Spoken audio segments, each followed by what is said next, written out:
why do we say merry just for Christmas? Happy Easter, happy birthday, happy St. Patrick's Day, happy New Year, happy Thanksgiving, happy Talk Like a Pirate Day.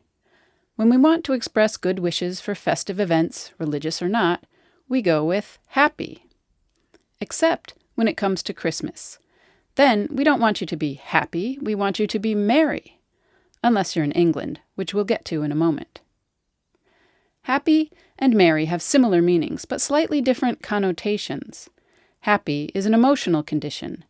Merry implies some specific sorts of merrymaking behavior. Imagine a gathering. A baby has just been born. The relatives all come over to meet the new member of the family. They stand around, smiling adoringly, whispering messages of welcome and congratulating the parents.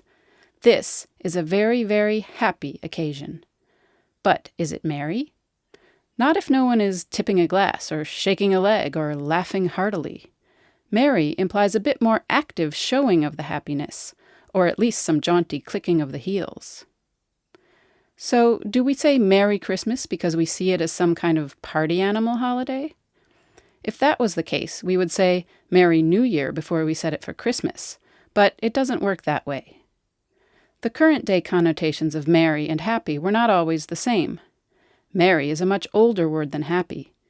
It originally meant just pleasant or agreeable. The weather could be merry, or a sound, or a smell. Happy came later, formed off the word hap, meaning luck or chance.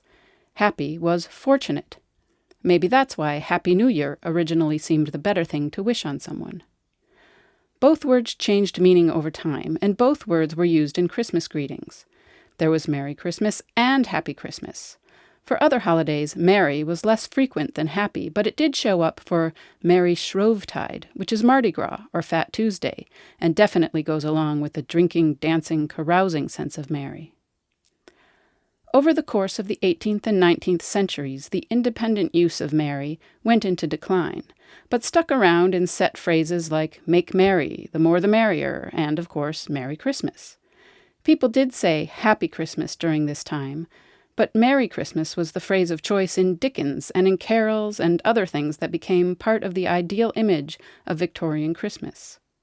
Because this was the era that came to define our Christmas customs, the pull of merry grew stronger, even changing the last line of The Night Before Christmas, which originally went, a happy Christmas to all, and to all a good night. That started to not sound right, so we changed it. In America, anyway.